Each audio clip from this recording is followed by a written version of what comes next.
This production of Wandering Through La Mancha, a Quixotic tale, forms part of the project Q.Theatre, theatrical recreations of Don Quixote in Europe, co-funded by Creative Europe, a funding initiative of the European Commission.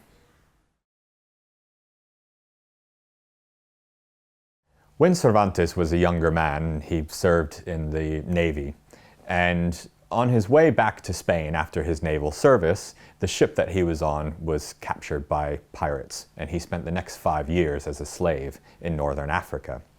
Upon his return to Spain, he wanted to become a playwright, and he wrote for the stage. And one of the plays that he wrote depicted a Christian slave in northern Africa.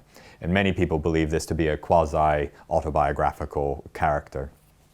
In this play, this main character is being seduced by his female owner, and he has to decide whether or not to engage in this sexual activity with her, which would be tantamount to conversion to Islam.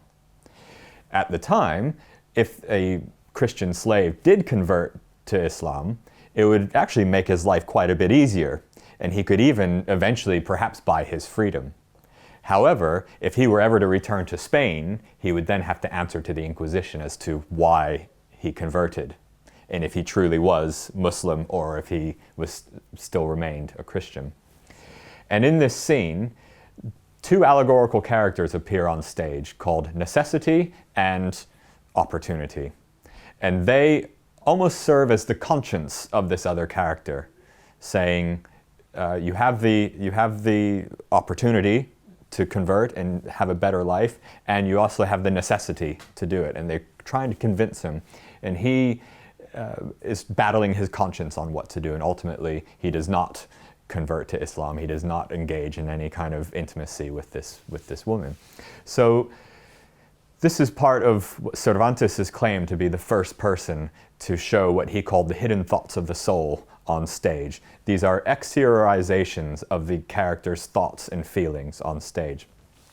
And I wanted to take this aspect of his theatrical writing and include it in this version of Don Quixote. So at the very beginning, when Alonso Quijano is reading these books of chivalry and becomes Don Quixote, he almost needs a little last push to get the armor on and to have his first sally out into the big bad world.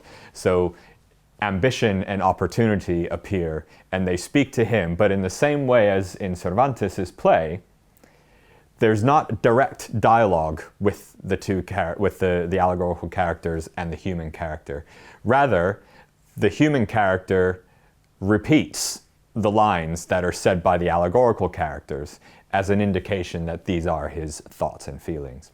So ambition and opportunity appear at the beginning of this play, and then at the end of the play, when Alonso Quijano is back home, so he's not Don Quixote anymore, supposedly, but then he becomes Don Quixote again in his mind, and ambition and opportunity appear once again on stage to convince him to once again go out and be a knight-errant.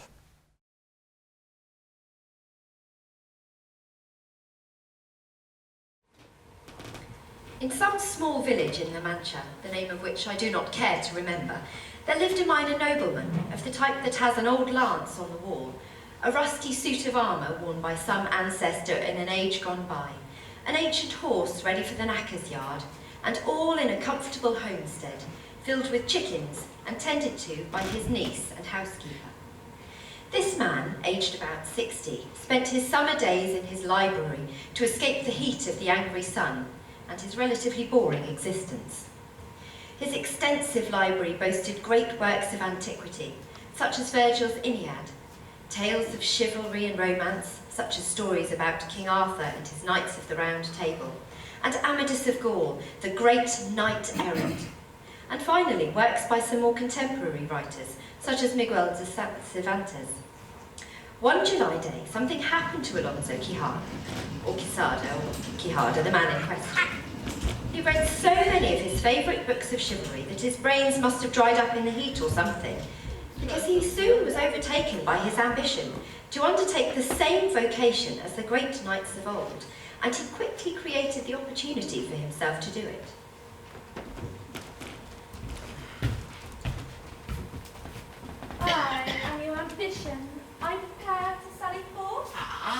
prepared to sally forth, as I have ambition.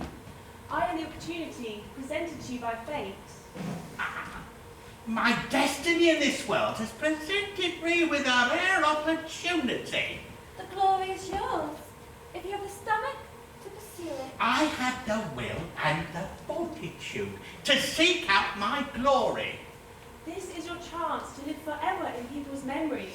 If the people remember me, then I live for eternity. Gather your courage and seek your fortune. I will earn my fortune with bravery and skill. You have the means to fulfill your destiny. I already have the weapons and the armour, the horse, the helmet, the sword and the lance to vanquish my foes.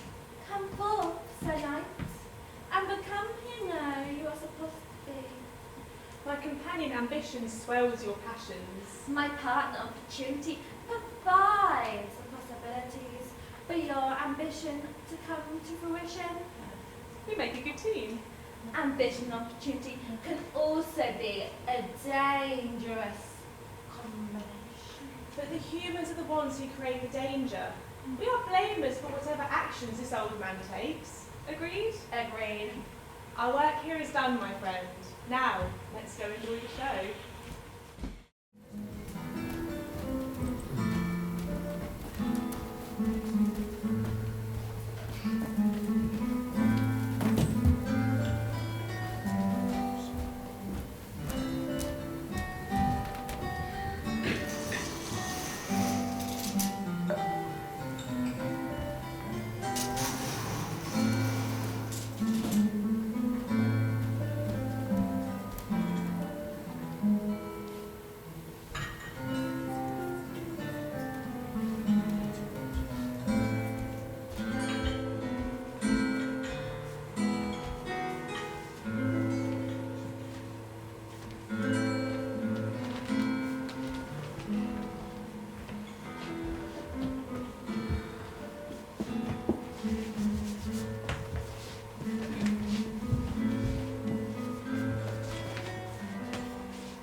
I do hate to see my master like that.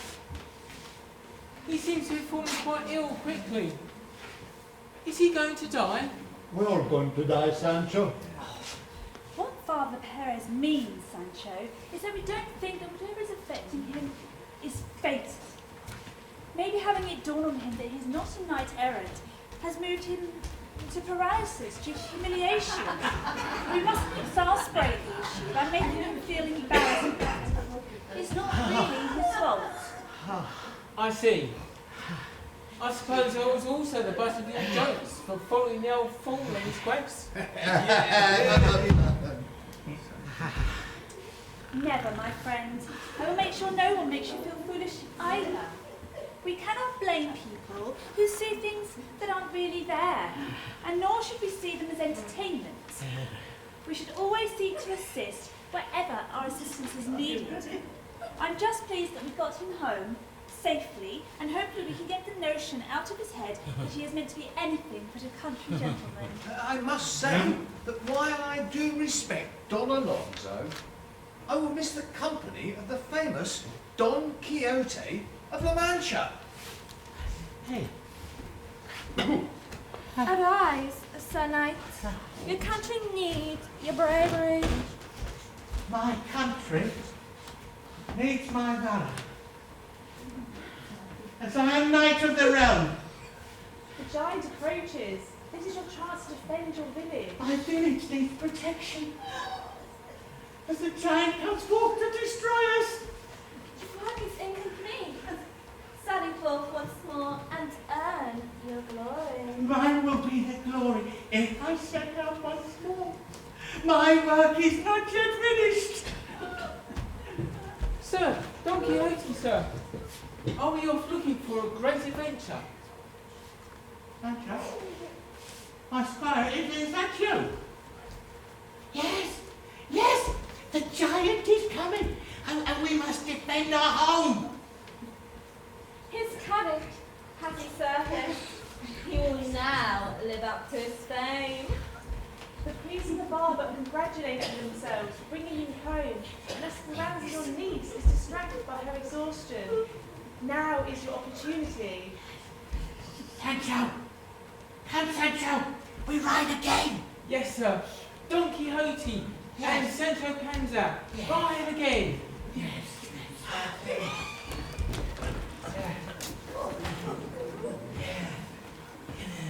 It's difficult to keep dreamers in one place. Don Quixote and his loyal squire, Sancho Panza, slipped out the back door and through one of the false doors of the stables behind his hacienda. Off they went to find more adventure and right the wrongs of the world. The problem with visionaries is that they are never with us for very long.